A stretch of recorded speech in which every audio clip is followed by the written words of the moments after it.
Hello dear student, CA करने की सोच रहे हो? Very good choice. रजिस्ट्रेशन करना है लेकिन पता नहीं क्या करे, कौन से डॉक्यूमेंट्स की ज़रूरत है, कैसे करे। हमने कोशिश की पढ़ने की लेकिन इतना लंबा प्रोसीजर है कि हम कंफ्यूज हो गए। Well then you have come to the right place, क्योंकि मैं आपके साथ step by step procedure discuss करने वाली हूँ और आपको दिखाऊंगी भी कि कैसे आप सीए फाउंडेशन के लिए रजिस्टर कर सकते हो। If you are watching my video for the first time, I am CA Preeti Agrawal and I make video specially for you.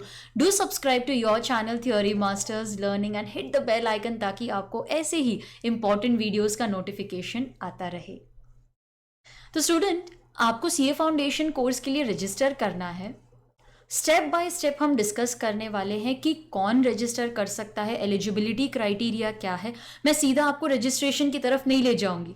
This video will cover कि कौन एलिजिबल है, एग्जाम्स कब होते हैं, फीस कितनी है, आपको क्या डॉक्यूमेंट्स लगेंगे फॉर रजिस्ट्रेशन, कब तक आप रजिस्टर कर सकते हो, और फिर हम स्टेप बाय स्टेप प्रोसीजर देखेंगे जहाँ पर मैं आपको ले जाऊंगी उन साइट्स पे जहाँ पर आपको रजिस्ट्रेशन करना होगा। स्टूडेंट्स, वैसे तो मेरी पूरी कोशिश रहेगी कि ये वीडियो में मैं आपके सारे डाउट्स क्लियर कर पाऊँ, लेकिन अगर मान लो किसी स्टूडेंट को और भी कुछ पूछना है, so you can connect with me on Instagram या फिर आप फेसबुक पे ही कमेंट आपका लिख सकते हो and I will be very happy to help you. तो चलो शुरुआत कर लेते हैं। सबसे पहले देखते हैं who are eligible to register for this CA foundation course. Students, अगर आपका 10th स्टैंडर्ड हो गया है तो इंस्टीट्यूट बोलता है वेलकम, आप रजिस्ट्रेशन कर सकते हो। तो आप अगर करंटली 11th स्टैंडर्ड में हो तो भी रजिस्ट्रेशन कर सकते हो। आप अभी 12th स्टैंडर्ड में हो या 12th स्टैंडर्ड में गए हो तो भी रजिस्ट्रेशन कर सकते हो। अच्छा मैम, ऐसा कंपलसरी है क्या कि मतलब आप करंटली 12th में हो तो ही रजिस्ट्रेशन होगा? नहीं, आप 12th पास हो गए, फिर आपने सोचा कि हाँ मुझे भी सीए करना चाहिए, तो जब आप FY में फर्स्ट ईयर में आ जाओगे तभी भी आप सीए के लिए एनरोल कर सकते हो। तो इसका मतलब है इंस्टीट्यूट चाहता है कि जो 10th पास आउट है वही रजिस्ट्रेशन करने आए। तो मिनिमम उनके लिए रिक्वायरमेंट है that you should be a 10th cleared student. ठीक है, तो आप अभी 11th में हो तो भी कर सकते हो रजिस्टर, 12th में हो तो भी रजिस्ट्रेशन कर सकते हो। लेकिन वहाँ पर मैंने कुछ और लिखा है that this is known as provisional registration. आपको भी ये वर्ड्स जब आप बाकी मैटर पढ़ोगे इंस्टीट्यूट की वेबसाइट पे तो ये मिलेगा, तो फिर हमें समझ में नहीं आता कि मैम ये प्रोविजनल क्या होता है, फिर फाइनल क्या होता है। तो इसे प्रोविजनल इसीलिए बोला जाता है बिकॉज शुरू से ही इंस्टीट्यूट ये मानता है कि 12th स्टैंडर्ड आपका पास हो गया, आप 12th क्लास पास हो गए, ओनली देन हम आपको सीए फाउंडेशन देने की परमिशन देंगे, तो ही आप सीए दे सकते हो। लेकिन फिर हमें उस इंस्टीट्यूट को रियलाइज़ हुआ कि इसमें तो बच्चों का काफ़ी टाइम वेस्ट हो रहा है। लाइक से फॉर एग्जांपल, अगर आपने मान लो फेब या मार्च में आपका 12th क्लास का बोर्ड एग्ज़ाम दिया, ठीक है, आपने अपना 12th का बोर्ड एग्ज़ाम दिया, उसके बाद जब रिज़ल्ट आएगा तो हम बोलेंगे चलो अभी रजिस्टर कर लो सीए फाउंडेशन के लिए। आपने सीए फाउंडेशन की रजिस्टर कर लिया, फिर आपका अटेम्प्ट आता था, इसमें काफ़ी टाइम इन्वॉल्व हो जाता था, फिर स्टूडेंट्स का काफ़ी टाइम वेस्ट हो जाता था क्योंकि 12th का एग्ज़ाम दे दिया, रिज़ल्ट आने तक क्या करेंगे। तो फिर इंस्टीट्यूट ने सोचा कि चलो एक काम करते हैं, आपने 12th का एग्ज़ाम अपीयर कर दिया ना, तो तुरंत बाद आप फिर सीए का एग्ज़ाम भी लिख सकते हो। अब ये कैसे होगा देखते हैं। इसे प्रोविजनल इसीलिए कहा जाता है क्योंकि आप अब 12th के रिज़ल्ट के पहले ही सीए फाउंडेशन का एग्ज़ाम दे सकते हो। तो मान लो कि आप अब 12th स्टैंडर्ड में हो एंड 2020 का साल है, तो आप 12th स्टैंडर्ड में हो, तो आपके बोर्ड एग्ज़ाम आएंगे समवेयर इन मार्च 2021, आइडियली मार्च 21 में। रिज़ल्ट तो उसके काफ़ी बाद ही आता है, लेकिन आपका जो इमीडिएट अटेम्प्ट आ रहा है दैट इज़ May 21, उसमें आप एग्ज़ाम लिख सकते हो। तो जो अभी 12th स्टैंडर्ड में है वो अर्लीस्ट अपना एग्ज़ाम लिख सकते हैं इन May 2021। अब सीए के साल में 2 अटेम्प्ट होते हैं, एक मई या जून में होता है, दूसरा अटेम्प्ट होता है नवंबर या दिसंबर में। तो पहले ऐसे ही होता था, 12th का रिजल्ट आ गया उनका, उसके बाद में वो सीए की पढ़ाई करते थे और नवंबर दिसंबर में एग्ज़ाम देते थे। लेकिन अब हमने कहा है कि भाई तुम अपना 12th का एग्ज़ाम मार्च 2021 में दे रहे हो, तो टाइम वेस्ट क्यों करना है, रजिस्टर कर लो। 4 महीने की पढ़ाई चाहिए। इंस्टीट्यूट बोलता है रजिस्ट्रेशन करने के बाद 4 महीने की पढ़ाई चाहिए, फिर आप अपना सीए फाउंडेशन दे सकते हो। तो आप 12th में हो, कर लो रजिस्ट्रेशन, 12th का एग्जाम लिख लो, you have to just appear. ठीक है, अभी आपको सिर्फ अपीयर करना है 12th स्टैंडर्ड के लिए, रिजल्ट की वेट नहीं करनी, आप उसके पहले ही सीए फाउंडेशन दे सकते हो। रिजल्ट की वेट नहीं की ना आपने, आप अभी तक 12th पास नहीं हुए हो, इसीलिए इस तरीके की रजिस्ट्रेशन को बोला जाता है प्रोविजनल रजिस्ट्रेशन। तो मैम मैं सपोज एक ऐसा स्टूडेंट हूँ जिसने 12th क्लास पास कर लिए, रिजल्ट भी आ गया, और फिर मुझे जाके रजिस्ट्रेशन करनी है, तो आपकी फिर फाइनल रजिस्ट्रेशन ही मानी जाएगी, क्योंकि आप अपनी रजिस्ट्रेशन के टाइम पे 12th की मार्कशीट वगैरह अपलोड करोगे। तो ये प्रोविजनल रजिस्ट्रेशन, ये जो टर्म है, ये उन स्टूडेंट्स के लिए यूज़ किया जाता है जिनका अभी तक 12th का रिजल्ट नहीं आया है। चलो, तो अब आपका 10th पास हो गया, आप करेंटली 11th में हो, करेंटली 12th में हो, आप रजिस्ट्रेशन कर सकते हो। मैम तो हमें कब तक रजिस्टर करना पड़ेगा, मैं 12th में हूँ अभी, तो मुझे कब तक रजिस्टर करना पड़ेगा। अगर आप मई अटेम्प्ट दे रहे हो या फिर जून, अब जून और दिसंबर मैंने यहाँ पर क्यों लिखा है, काफ़ी बार ऐसा होता है ना कि मई में कभी इलेक्शंस आ गए, कुछ रीज़न से हम एग्ज़ाम नहीं कंडक्ट कर पाते, तो इसीलिए फिर एग्ज़ाम्स जून में होते हैं। एंड ऐसी बात भी चल रही है, ऑल्दो अभी तक फाइनल नहीं हुआ है, कि सीए के जो एग्ज़ाम्स है अब वो मई और नवंबर के बदले जून और दिसंबर में कंडक्ट किए जाएंगे। अब तक कुछ फाइनल हुआ नहीं, लेकिन ऐसा सोच रहे हैं, इसीलिए मैंने मई या जून, नवंबर, दिसंबर ऐसे लिखा है। तो सीए का जो एग्ज़ाम है वो साल में 2 बार होता है। अगर आप 12th स्टैंडर्ड के स्टूडेंट हो और आपको मई 21 देना है, then your last date for registration is on or before 1st of January. अरे अभी तो ये डेट आने को ही है, इमीडिएटली जल्दी जल्दी जाओ रजिस्ट्रेशन कर लो, तभी आप मई में दे पाओगे। ऐसे बहुत सारे स्टूडेंट्स थे जिनके साथ मेरी भी बातचीत हो रही थी कि अब तक वो श्योर नहीं थे कि उन्हें मई 21 में अटैम्प्ट देना है या नवंबर 21 में अटैम्प्ट देना, बिकॉज अभी तक बेचारे 12th में ही हैं, तो दे वर थिंकिंग कि हम 12th के साथ साथ पढ़ाई कर पाएंगे या नहीं।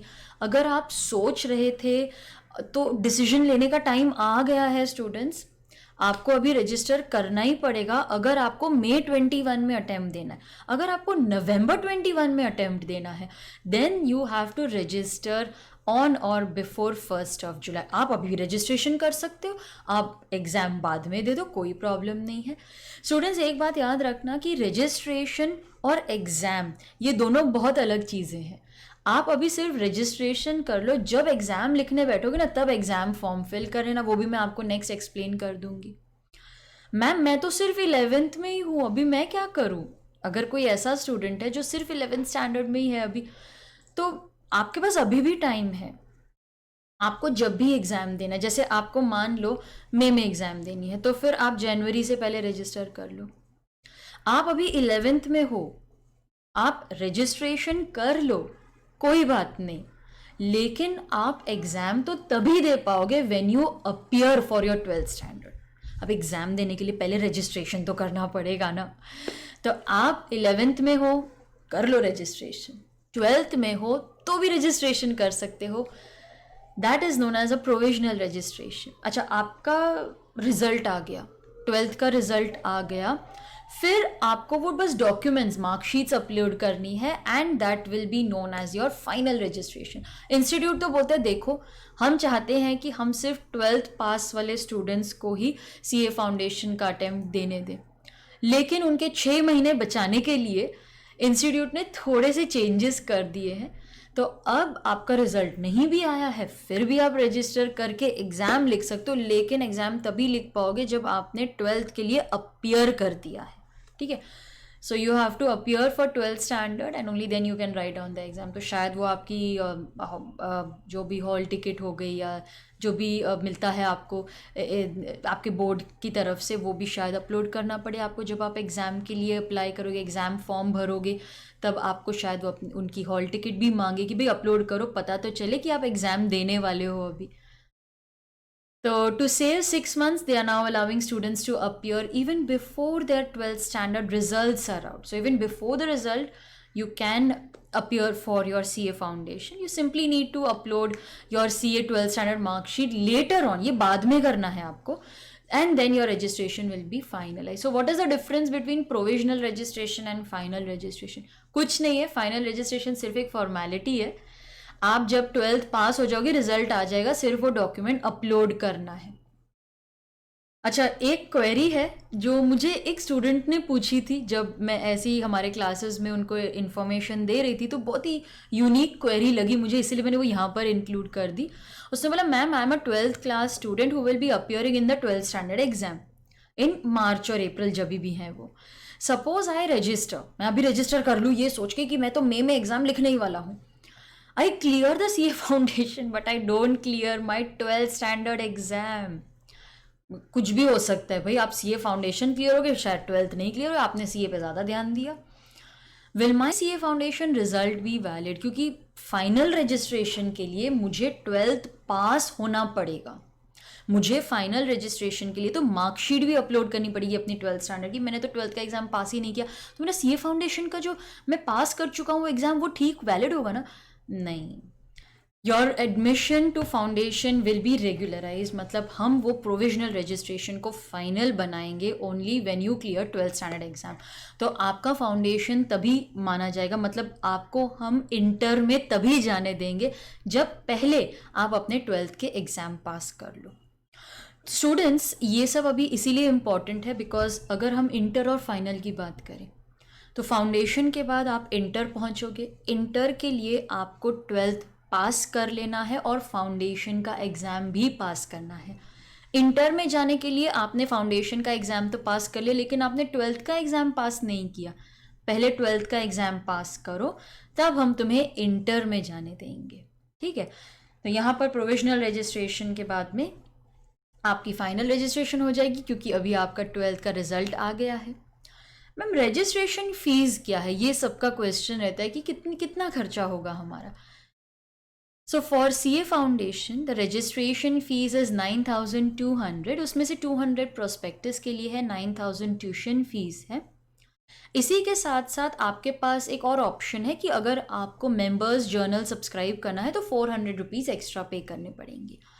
अब स्टूडेंट्स पूछते हैं कि मैम ये हम लें क्या? अब स्टूडेंट्स, मुझे लगता है कि वैसे फाउंडेशन लेवल पे तो ये समझना थोड़ा मुश्किल ही हो जाता है, बिकॉज उसमें काफ़ी टेक्निकल चीज़ें आती हैं, काफ़ी ऐसे टॉपिक्स पे लिखा हुआ आता है जो हमने कभी पढ़े नहीं हैं अभी तक. तो मेरे हिसाब से आप वो एडिशनल 400 मत चूज़ करो, बिकॉज फ़िलहाल हमें उनकी ज़रूरत नहीं है. जब आप इंटर और फाइनल में चले जाओगे तब वो जर्नल आपको समझने भी आने लगेगा और आपको काफ़ी काम में भी आएगा. Is this the only fees to be paid? क्या इतना ही भरना पड़ेगा कि कुछ और भी भरना पड़ेगा? देखो स्टूडेंट्स, ये तो हो गई रजिस्ट्रेशन की फ़ीस, मतलब आपने रजिस्टर कर लिया है. अब जब आप एग्ज़ाम देने की सोचोगे, आपकी चॉइस है ना, रजिस्ट्रेशन तो हो गया है ना आपका, आपकी चॉइस है, आपको May 21 देना है, आपको November 21 देना है. आप चाहो तो आप मई या November 22 में भी लिख सकते हो, वो आपकी मर्ज़ी है. तो इंस्टीट्यूट बोलते हैं अभी तुम रजिस्टर करके रजिस्ट्रेशन फ़ीस दे दो, एंड जब एग्ज़ाम लिखने बैठोगे तब आपको एग्ज़ाम फ़ीस देनी पड़ेगी of 1500. That will have to be paid separately while filling the exam form. तो ठीक है. अच्छा, मुझे फिर स्टूडेंट्स ये भी पूछते हैं कि मैम हमें ये तो समझ में आ गया that we can appear for CA foundation after we appear for 12th standard, पर मैम फिर इतनी जल्दी क्यों है? लाइक यू नो, आप बोल रहे हो कि 10th का एग्ज़ाम हो गया आपका पास, तो आप कर सकते हो रजिस्टर, 11th में भी कर सकते हो. मैम इतनी जल्दी करना ही क्यों है? जब हम एग्ज़ाम ही लिख पाएंगे 12th एग्ज़ाम लिखने के बाद, तो फिर हम तो जब 12th स्टैंडर्ड पहुँचेंगे तभी रजिस्टर करेंगे ना. फिर आप क्यों बोल रहे हो 11th में भी रजिस्टर कर सकते हो?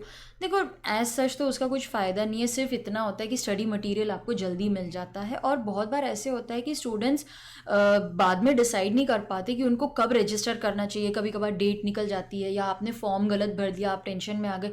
वो सब अवॉइड करने के लिए हम बोलते हैं कि तुम पहले से ही जल्दी रजिस्टर कर लो, ताकि लास्ट मिनट पे आपको कोई तकलीफ ना हो. और मटेरियल आपके पास आ जाता है, तो जब आप 11th में हो 12th में हो, थोड़ी थोड़ी CA की पढ़ाई आप साथ में शुरू कर सकते हो.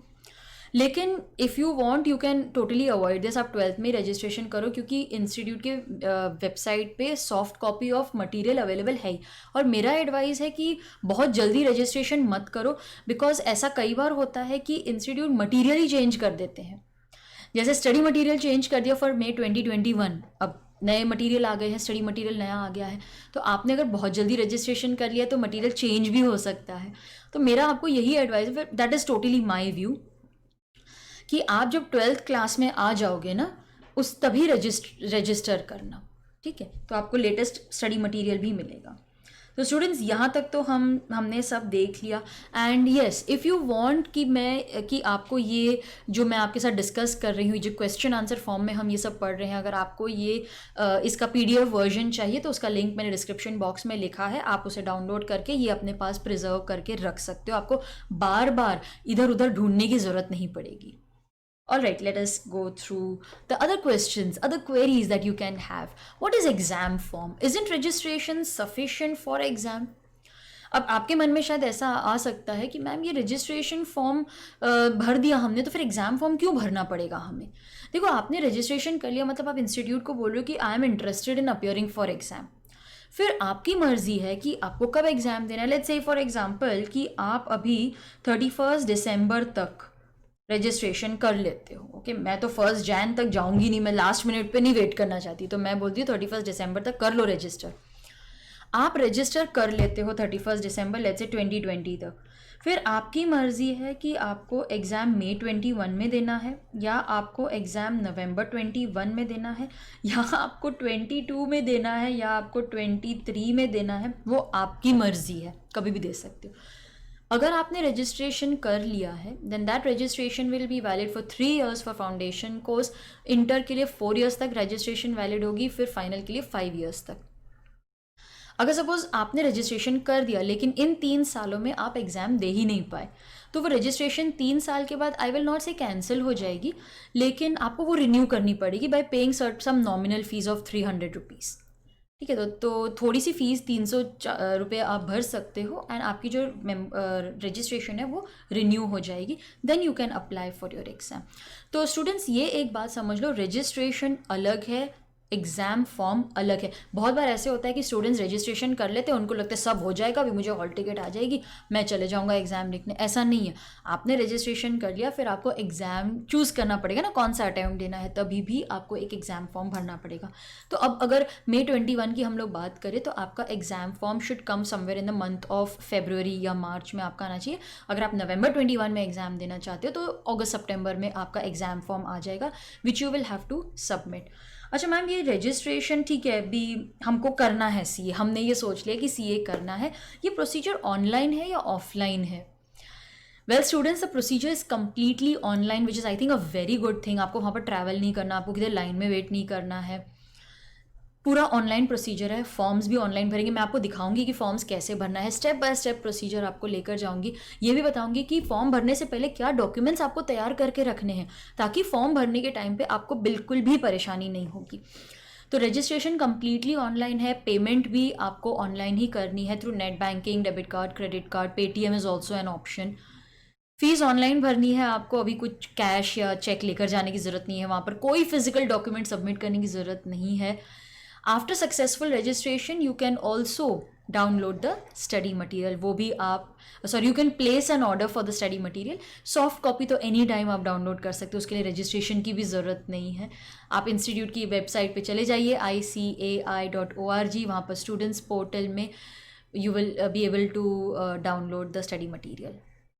लेकिन हाँ, फिजिकल कॉपी तो चाहिए, बिकॉज थियोरी सब्जेक्ट्स होते हैं जैसे लॉ हो गया, वो तो सॉफ्ट कॉपी से नहीं पढ़ा जाता, तो फिजिकल कॉपीज़ फिर आप ऑर्डर करोगे, कोई एक्स्ट्रा चार्ज आपको पे नहीं करना पड़ेगा for placing an order for the study material. वो प्रोसीजर मैं धीरे धीरे आपको बाद में बताऊंगी। एक बार रजिस्ट्रेशन का प्रोसीजर हम लोग देख लिया, उसके बाद ये भी बताऊंगी कि आपको स्टडी मटीरियल कैसे ऑर्डर करना है। वेयर शुड आई रजिस्टर, बहुत बार होता है ना कि हमारे कितने छोटे छोटे बेसिक डाउट्स होते हैं कि सब लोग ये तो बता देते हैं रजिस्ट्रेशन कर लो, बट कहाँ जाना है, what is the first step, वही नहीं पता हमें। तो students, for registration you may visit ICAI.org, आपको वहाँ पर जाना है, ई सर्विसेज पे क्लिक करना, मैं आपको दिखाऊंगी, लेकिन मैंने ये क्यों दिया है आपको, कभी कभार ऐसा होता है ना कि हम रजिस्ट्रेशन करने बैठे हैं तो वीडियो बार बार नहीं देख सकते, डॉक्यूमेंट हमारे सामने रहेगा तो मुझे पता है अच्छा मुझे ई सर्विसेज में जाना है, फिर स्टूडेंट सर्विस क्लिक करना है, इसलिए मैंने राइटिंग में भी दे दिया है आपको, बाद में मैं दिखाऊंगी कि रजिस्ट्रेशन एक्चुअली करते कैसे हैं। फिर जो जो स्टेप्स आपको फॉलो करना है वो यहाँ पर लिखा है। Next let us see what are the documents or information that you have to keep ready before filling the form। Students मेरे हिसाब से ना आप इसकी तैयारी पहले ही करके रख लो, क्योंकि जब हम फॉर्म भरने जाते हैं ना वहाँ पर कुछ गलत नहीं लिखना है हमें। जो भी डेबिट कार्ड या क्रेडिट कार्ड से आप पेमेंट करने वाले हो वो सब निकाल के रखो, आपकी जो मार्कशीट्स हैं वो सब तैयार रखो, डॉक्यूमेंट्स जो स्कैन करके अपलोड करने हैं वो स्कैन करके अटेस्ट करके सब तैयार रखो, और फिर आप रजिस्ट्रेशन की तरफ जाना। तो ऐसे कौन से डॉक्यूमेंट्स हैं या क्या इन्फॉर्मेशन है जिसकी तैयारी हमें रखनी है, तो मैंने आपको एक पूरी लिस्ट ही दी हुई है यहाँ पर कि ये सब चीज़ें आपको ध्यान में रखनी है। सबसे पहले 10th की या 12th की मार्कशीट आपको रखनी है। अभी मैंने ये दो ऑप्शंस क्यों लिखे हैं यहाँ पर, देखो आपने 12th के लिए अपीयर किया है, ठीक है, तो आपके पास तो 12th की मार्कशीट आएगी ही नहीं, आप जस्ट 10th पास आउट हो तो आपके पास 12th की मार्कशीट नहीं है, फिर भी तो रजिस्टर तो कर ही सकते हैं ना। अच्छा, बहुत बार ऐसे होता है कि स्टूडेंट्स 12th पास कर लेते हैं फिर डिसाइड करते हैं कि हमें सीए करना है, तो वो केस में उनकी 12th की मार्कशीट भी उन्हें तैयार रखनी है। तो अगर आपने 12th का एग्ज़ाम नहीं दिया है तो सिर्फ 10th की मार्कशीट अभी अपलोड करोगे, उसी को बोलते हैं प्रोविजनल रजिस्ट्रेशन। अच्छा, फिर 12th की मार्कशीट जब आपके पास आ जाएगी तो हम अलग से उसे अपलोड करेंगे, पर अगर आपने 12th का एग्ज़ाम दे दिया है तो फिर आपको 12th की मार्कशीट भी रखनी पड़ेगी ना। तो नेम, जो आपका नाम है, तो ये मैंने क्यों बोला है आपको ये तैयार रखो ये डॉक्यूमेंट, क्योंकि जो आप नाम फिल करोगे ना आपके रजिस्ट्रेशन के टाइम पे, the name should be the same as it is appearing in the 10th और 12th मार्कशीट। तो जो आपके 10th या 12th की मार्कशीट पे नाम लिखा है उसी नाम से आपको यहाँ पर सीए में रजिस्टर करना है, ठीक है। तो प्लीज़ बी वेरी केयरफुल, क्योंकि ये चेक होगा। आपने डॉक्यूमेंट्स अपलोड कर दिए, इंस्टीट्यूट मांगता है आपसे, सब ऑनलाइन प्रोसीजर है तो they ask for the documents, आपने अपलोड कर दिए, इमिजिएटली रजिस्ट्रेशन नंबर नहीं आएगा, they will wait for a few days, आपके डॉक्यूमेंट्स वेरीफाई होंगे, आपने जो नाम इस मार्कशीट है वैसा ही लिखा है कि नहीं वो वेरीफाई होने के बाद आपको रजिस्ट्रेशन नंबर मिलेगा। तो पहले से ही आपको ध्यान रखना है कि अगर आपका रजिस्ट्रेशन फर्स्ट गो में ही आप चाहते हो कि पास हो जाए तो जो नेम है it must be same as that of the 10th और 12th मार्कशीट, ठीक है। फादर्स नेम जैसा आपके 12th या 10th की मार्कशीट में लिखा है आपको वैसे ही वहाँ पर लिखना है।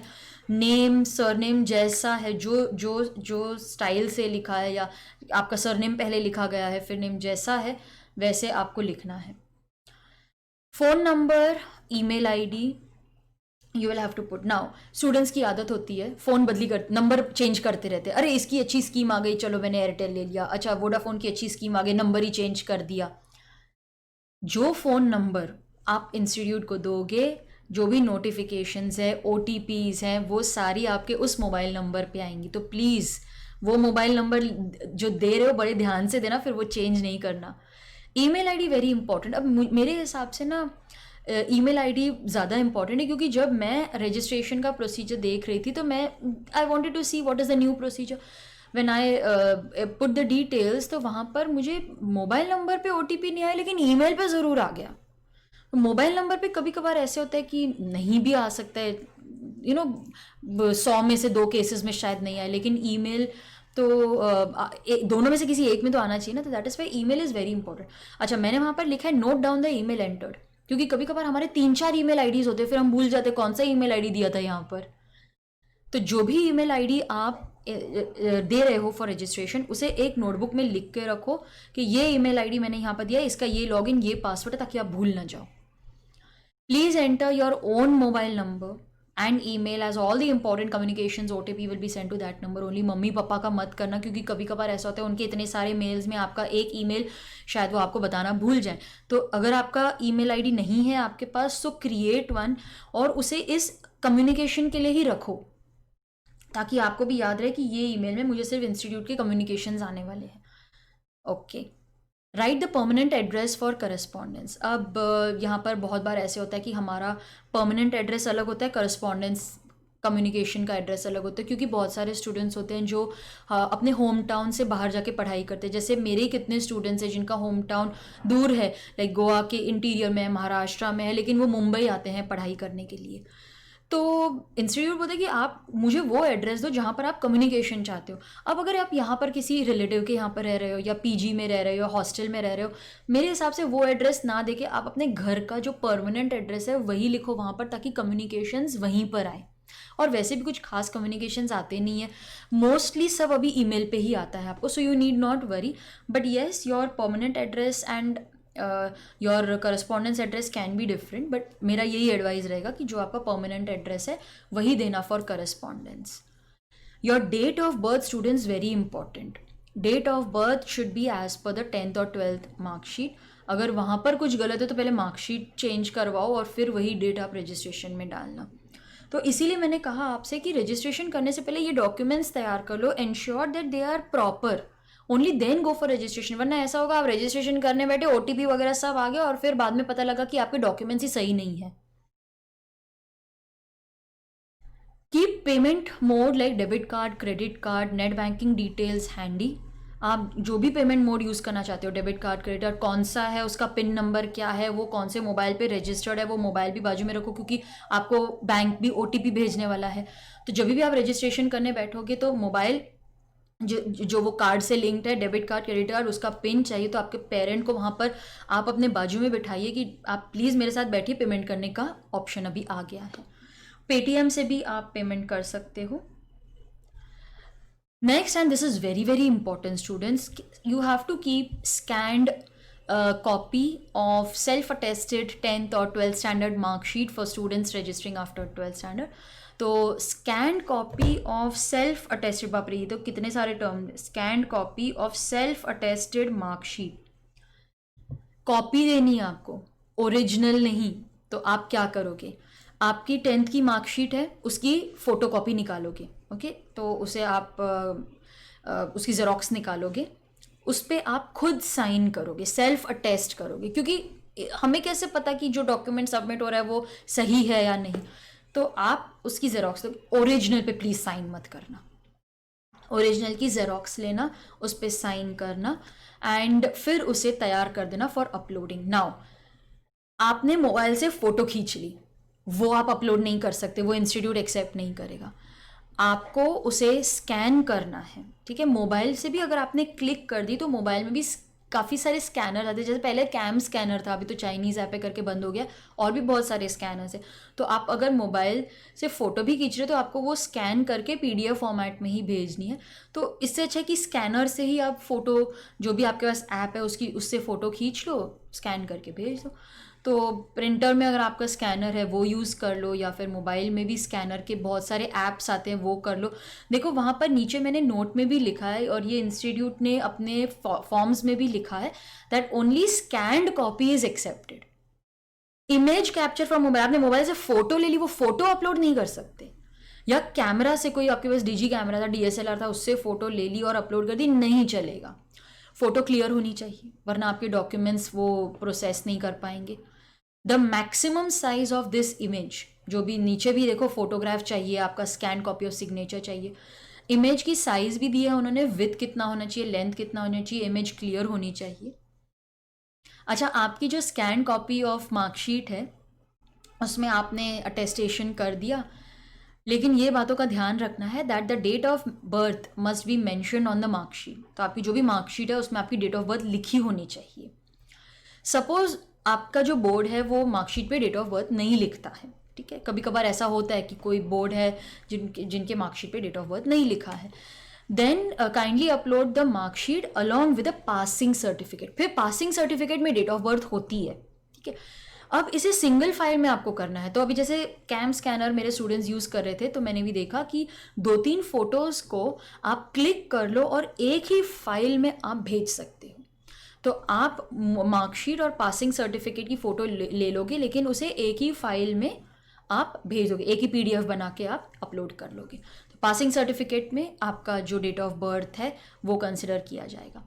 If a student does not possess the original marksheet, कभी कभी ऐसा होता है कि कुछ रीज़न से हमारी मार्कशीट अटक जाती है या हमारे पास अभी तक है नहीं और मुझे रजिस्टर करना है, मार्कशीट आई नहीं है, तो देन ICAI also accepts the internet downloaded statement of marks. लेकिन इस पर तो सील नहीं होती, साइन नहीं होता, तो बोलते हैं कि ठीक है, ये जो इंटरनेट डाउनलोडेड मार्कशीट है आपकी, get it attested by the school principal with stamp. School principal का साइन और स्टैम्प भी चाहिए, एंड और अ प्रैक्टिसिंग चार्टर्ड अकाउंटेंट जो अपना मेंबरशिप नंबर लिखेगा as recorded with the institute, तो अटेस्टेशन करना है। लेकिन मैम मेरी जो मार्कशीट है वो भी अटेस्ट करवाऊँ क्या, कि सिर्फ सेल्फ अटेस्टेशन सफिशिएंट है? स्टूडेंट्स प्लीज नोट कि जो आपकी मार्कशीट ओरिजिनल है, जिसकी जेरोक्स आपने ली, वो सेल्फ अटेस्ट करना है आपको, वो प्रिंसिपल से या CA से अटेस्ट कराने की ज़रूरत नहीं है। आप स्कूल प्रिंसिपल या CA के पास तब जाओगे जब आपके पास ओरिजिनल मार्कशीट है ही नहीं, आप इंटरनेट डाउनलोडेड मार्कशीट अपलोड कर रहे हो ऑन फॉर रजिस्ट्रेशन, ठीक है। इसके साथ साथ आपको अपनी स्कैन कॉपी ऑफ फोटोग्राफ भी रेडी रखनी है, तो जो भी आपकी लेटेस्ट फोटोग्राफ है वो आप स्कैन करके तैयार रखो। इमेज साइज मैंने आपको बता दिया है, उसकी डायमेंशंस भी मैंने दे दी हैं आपको। स्कैन कॉपी ऑफ सिग्नेचर वो कैसे करेंगे, तो आप एक ब्लैंक पीस ऑफ पेपर लो, उस पर आप अपना साइन करो और उसे स्कैन कर लो। You can use your mobile app to scan the signature, वो भी आपको तैयार रखना है ये डायमेंशंस में। जितने भी डॉक्यूमेंट्स हैं वो JPG फॉर्मेट या फिर PNG या PDF फॉर्मेट में ही होने चाहिए। देखो कितनी क्लियरली इन्फॉर्मेशन दी हुई है। The size of the marksheet, जो भी आपकी फाइल का साइज है वो 1 MB से कम होना चाहिए। Other documents should be less than 100 KB। तो आपको उसकी साइज़ का भी ध्यान देना चाहिए, वरना अपलोड नहीं होगा, एरर मैसेज आएगा वहाँ पर। और रजिस्ट्रेशन के टाइम पे टेंशन लेने से तो अच्छा है कि हम ये सब की तैयारी पहले ही कर दें। तो स्टूडेंट्स इन कुछ बातों का आपको ध्यान देना है। रजिस्ट्रेशन कैसे करते हैं एक बार फटाफट देख ले, फिर मैं आपके साथ डिस्कस कर लूँगी कि उसके बाद आपको क्या करना है। तो let us go through the website of ICAI और मैं स्टेप बाय स्टेप आपको बताऊँगी कि आपको रजिस्ट्रेशन कैसे करना है। तो स्टूडेंट्स ये है ICAI की वेबसाइट, वहाँ पर आप E-सर्विसेज में जाएंगे and you will click on student services. The first option, that is entry level forms for foundation or intermediate and direct entry, आप उस पर क्लिक करोगे and you will see something like this. Now this is just providing basic information to obtain the login ID and password. तो अब देखो registration का जो site है वो वहाँ पर आपको लॉगिन आईडी और पासवर्ड लगेगा। तो वो लॉगिन आईडी और पासवर्ड जनरेट करने के लिए कुछ बेसिक इन्फॉर्मेशन की ज़रूरत है। That basic information has to be filled over here. सबसे पहले तो you will enter your salutation, जैसे मिस, मिस्टर, मिसेस। फिर आप अपना नाम लिखोगे as it is appearing on the 10th और 12th marksheet. Then you will write your middle name, last name. अच्छा, ये मिडिल नेम और लास्ट नेम कंपलसरी फील्ड्स नहीं है, first name is a compulsory field, but you should enter your first name and last name. Gender select करोगे, date of birth आप डालोगे, email address, और मैंने आपको बताया था कि ये ईमेल एड्रेस आपको नोट करके रखना है कि मैंने ये ईमेल आईडी दिया हुआ है इंस्टीट्यूट को, उसका मेरा ये लॉगिन है और मेरा ये पासवर्ड है, ताकि आप बाद में भूल ना जाओ। मोबाइल नंबर आपको एंटर करना है और करेक्ट 2-3 बार चेक करो कि आप कौन सा मोबाइल नंबर वहाँ पर डाल रहे हो, सब नंबर्स करेक्ट है कि नहीं, 10 डिजिट्स डाले हैं कि नहीं आपने। कंट्री का नाम डालना है आपको, nationality, and when you click on generate OTP तो आपको एक OTP आएगा आपके मोबाइल नंबर पे और ईमेल आईडी पे। यूज़र आईडी APP से शुरू होगा एंड पासवर्ड। नीचे लिखा होगा कि आप eservices.icai.org पे क्लिक करके अपना आगे का रजिस्ट्रेशन प्रोसीजर कंप्लीट कर सकते हो। लेकिन वो सब आपको करने की ज़रूरत ही नहीं है। आप जैसे ही जनरेट OTP करोगे, आप उसका OTP वहाँ पर डाल दोगे, वो ऑटोमेटिकली आपको eservices.icai.org पर ले जाएगा, तो आपको अलग से कुछ क्लिक नहीं करना पड़ेगा। अच्छा स्टूडेंट्स, एक और ईमेल आएगा आपके पास जहाँ पर आपको सिर्फ क्लिक करना है to verify your email ID. बस ये जो लिंक है यहाँ पर, ये जो URL है, बस आपको उसको क्लिक करना है और आपका जो ईमेल है वो वेरीफाई हो जाएगा। तो स्टूडेंट्स कुछ इस तरीके की स्क्रीन ओपन हो जाएगी। जब आप अपना OTP डालोगे तो ऑटोमेटिकली ये स्क्रीन ओपन हो जाएगी। लेकिन कभी कभार क्या होता है ना, हम बहुत सारी स्क्रीन्स ओपन करके रखते हैं और गलती से हम ये बंद कर देते हैं। तो आपको डरने की बिल्कुल ज़रूरत नहीं है। आपके ईमेल में एक लिंक आया होगा eservices.icai.org। आपको वो लिंक पे जाना है। यहाँ पर कुछ ऐसी ऑप्शंस होंगी। Students, this is the self service portal, जिसे बोलते हैं SSP, जो आपका रजिस्ट्रेशन करवाएगा अभी। तो पहले जो पेज पे हमने किया वो सिर्फ लॉगिन आईडी और पासवर्ड जानने के लिए किया, तो APP करके आपको लॉगिन आईडी मिल गया। अब सपोज ये स्क्रीन आपकी गलती से बंद हो गई, रजिस्ट्रेशन कहाँ पर करना है आपको नहीं समझ में आ रहा, तो वो सर्विसेज पे क्लिक कीजिए। New students enrolling to SSP for the first time, आपको यहाँ पर क्लिक करना है क्योंकि आप सेल्फ सर्विस पोर्टल पे पहली बार रजिस्टर यूज़ कर रहे हो, एनरोल कर रहे हो। Just click here. यहाँ पर जो आपको ईमेल में APP शुरू होते हुए यूज़र ID आया है, पासवर्ड आया है, यहाँ पर आपको वो बस एंटर करना है and then it will take you to this screen. इसके बाद आप स्टूडेंट साइकिल पे क्लिक करोगे। Now there are 2 options. Do you want to apply for foundation या do you want to apply for direct entry? तो आप foundation के route से जा रहे हो, so you will apply for foundation. आप इस पर क्लिक करोगे। डायरेक्ट एंट्री जो रूट है, it is for people who have pass the intermediate exam of cost accountants of India या कंपनी सेक्रेटरी, या फिर जिन्होंने BCom पास कर लिया, ग्रेजुएट है। हम तो अप्लाई फॉर CA फाउंडेशन ही करेंगे। यहाँ पर कुछ डिटेल्स प्रीफिल होकर आएंगी क्योंकि आपने ऑलरेडी रजिस्टर किया होगा, तो यहाँ पर कुछ डिटेल्स प्रीफिल होकर आएंगी। जो डिटेल्स नहीं है वो आपको लिखनी पड़ेंगी। जैसे यहाँ पर जो एस्ट्रिक में मार्क्ड है ये कंपलसरी फील्ड्स हैं, और जो जिन पे एस्ट्रिक नहीं है वो ऑप्शनल है, आपकी मर्ज़ी आपको भरना है या नहीं। तो स्टूडेंट्स, ये सब आप यहाँ पर भरोगे। Are you differently abled, you will say either yes और नो। आप स्टाफ के कोई चाइल्ड हो, are you a staff ward, जो ICAI के स्टाफ है क्या आप उनके वार्ड हो, आप येस या नो सेलेक्ट करोगे। Visa number is for students जो फॉरेन स्टूडेंट्स हैं, if they want to register तो उनके लिए वीज़ा नंबर है। And they will also require ICAI permission number, तो वो फॉरेन स्टूडेंट्स के लिए है, not Indian students. Correspondence address, permanent address आप लिखोगे। जो भी करस्पॉन्डेंस एड्रेस आप यहाँ पर मेंशन करोगे, लेटर्स वहीं पर आएंगे। अगर आपका एड्रेस सेम नहीं डाल रहे हो तो यहाँ पर येस या नो क्लिक करना है। लेकिन जैसा हमने डिस्कस किया, आप वही एड्रेस डालना जहाँ पर आपको लगता है कि नहीं काफ़ी टाइम तक आप उधर ही रहने वाले हो, ताकि कम्युनिकेशंस आती रहें। After this you will click save and next. Students, next ये पेज ओपन हो जाएगा जहाँ पर अभी आपको क्वालिफ़िकेशन डिटेल्स डालनी है। ये नोट मैंने आपके साथ पहले ही डिस्कस कर लिया था कि आपको वो मार्कशीट अपलोड करनी है जहाँ पर आपकी डेट ऑफ बर्थ मेंशन्ड है। अगर नहीं है तो फिर आप पासिंग सर्टिफिकेट भी अटैच कर सकते हो सिंगल फाइल में, लेकिन वो फिर attestation that can be attached in single file. अगर सपोज आपके पास ओरिजिनल मार्कशीट नहीं है तो फिर आपके पास इंटरनेट डाउनलोडेड मार्कशीट होगी तो वो भी चलेगा, बट उसका अटेस्टेशन करना पड़ेगा। यहाँ पर आपको क्लास 12th की मार्कशीट अपलोड करनी है, तो आप अपना रोल नंबर लिखोगे, बोर्ड का नाम, month and year of passing. By default past option ही रहेगा क्योंकि आप CA तभी फाउंडेशन के लिए तभी रजिस्टर कर सकते हो जब आपका 10th का रिजल्ट आ गया होगा। यह क्लिक टू अपलोड। अब अगर सपोज मान लो कि आप अपने 12th एग्ज़ाम के बाद रजिस्टर कर रहे हो, आपका 12th का रिज़ल्ट भी आ गया है, उसके बाद अगर आप रजिस्टर कर रहे हो तो आप ये डिटेल्स भी फिल करोगे। जैसे ही आप फिल करोगे यहाँ पर भी क्लिक टू अपलोड का ऑप्शन आ जाएगा, तब आप अपनी 12th क्लास की मार्कशीट लगा देना। ये प्रोविजनल अगर रजिस्ट्रेशन है तो सिर्फ 10th की मार्कशीट आएगी, तो यहाँ पर ऑटोमेटिकली येस हो जाएगा। अगर आप 12th की भी डाल रहे हो तो प्रोविजनल नहीं है तो नो आ जाएगा।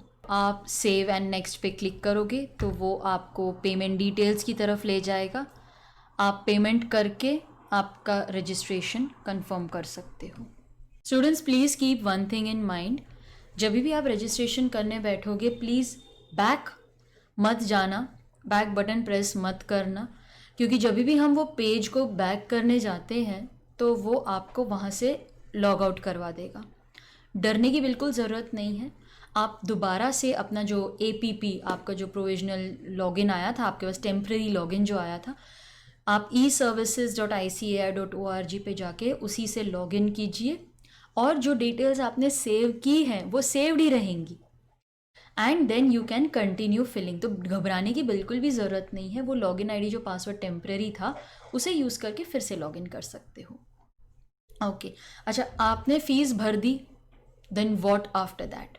ICAI इमिजिएटली आपको रजिस्ट्रेशन नंबर नहीं दे देंगे। They will wait, they will verify your documents कि आपने जो 10th की मार्कशीट अपलोड की है, 12th की, उसमें आपका डेट ऑफ बर्थ मेंशन है कि नहीं, documents, photograph, scan copies of signature सब क्लियर आया है कि नहीं, then your registration will be confirmed. So it takes some time. They get so many applications, सबको एक एक बार, और ऑनलाइन है तो सारे डॉक्यूमेंट्स प्रॉपरली अपलोड हुए हैं नहीं हुए हैं वो सब करने में टाइम जाता है. So they will ensure that the scan copies and photos are clear, everything is found proper. आपको अपना रजिस्ट्रेशन नंबर मिल जाएगा वाया SMS या फिर ईमेल. थोड़ा टाइम लगता है, so please be patient, email check करते रहो. आपको फिर एक ईमेल आएगा फ्रॉम द CDS पोर्टल कि भाई आपका रजिस्ट्रेशन हो गया है, तो अब आप बुक्स ऑनलाइन ऑर्डर कर सकते हो. क्या आपको पे करना पड़ेगा उसके लिए? नहीं, आपको बिल्कुल भी पेमेंट नहीं करनी पड़ेगी. आपको कूपन्स मिलेंगे, तो वो कूपन से आप अपने फ्री में बुक्स ऑर्डर कर सकते हो. Books will be delivered to your address. और एक SMS भी आएगा आपको, you have successfully registered on CDS. तो नॉर्मली क्या होता है कि आपका जो ये रजिस्ट्रेशन प्रोसेस आपने किया वो इन्फॉर्मेशन इंस्टीट्यूट CDS पोर्टल को भेज देता है. तो जैसे ही उन्हें आपकी इन्फॉर्मेशन मिल जाएगी वो तुरंत आपको एक SMS भेज देंगे कि आपकी इन्फॉर्मेशन हमारे पास आ गई है. Your password is your date of birth in this format. In case you are a student you can order your study material by redeeming the coupon. तो कूपन वगैरह भी आपको ईमेल से आ जाएगा. आपको वहाँ पर ICAI.cds.org में लॉगिन करना है and you can place order for the study material. अब आपने सब कर लिया, आपने CA का एग्ज़ाम भी दे दिया, लेकिन लेकिन लेकिन ये तो सिर्फ प्रोविजनल रजिस्ट्रेशन है ना, अब तक फाइनल तो हुआ ही नहीं है.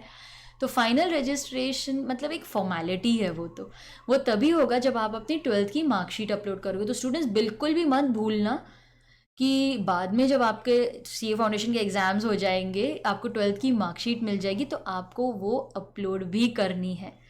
यस, तो इन सब के बाद ही आपका रजिस्ट्रेशन फाइनल होगा and you will be allowed to register for CA inter. अच्छा, गॉड फॉरबिडन अगर कुछ भी हो गया एंड नहीं पास हो पाए हम CA फाउंडेशन का एग्ज़ाम, तो क्या हमें ये रजिस्ट्रेशन प्रोसेस फिर से करना पड़ेगा, फिर से फ़ीस भरनी पड़ेगी? 9200 नहीं, ऐसा नहीं है. वो एक रजिस्ट्रेशन वन टाइम फ़ीस है फॉर फाउंडेशन, एक ही बार भरनी है आपको. फिर आपको एग्ज़ाम फ़ीस भरनी है. तो सपोज़ आप अगर एग्ज़ाम नहीं क्लियर कर पाए तो नेक्स्ट अटैम्प्ट में आपको सिर्फ एग्ज़ाम फ़ीस भरनी पड़ेगी. आपको दोबारा से वो 9200 नहीं भरने पड़ेंगी. जब आप इंटर के लिए रजिस्टर करोगे तो फिर आपको ट्यूशन फ़ीस जो है, वो जो स्टडी मटीरियल के लिए लेते हैं, वो रजिस्ट्रेशन के टाइम पे फिर फ़ीस भरनी पड़ेगी. So students, this is the procedure for online registration and also subscribe to your channel Theory Masters Learning. और हमारे टेलीग्राम चैनल पे भी काफ़ी सारे क्वेश्चंस अपडेट्स आते रहते हैं. ये डॉक्यूमेंट अगर आपको, ये PDF अगर आपको डाउनलोड करना है तो उसका लिंक मैंने डिस्क्रिप्शन बॉक्स में दिया है. रजिस्ट्रेशन से रिलेटेड कोई भी क्वेरी हो, don't hesitate, we are always there to solve that.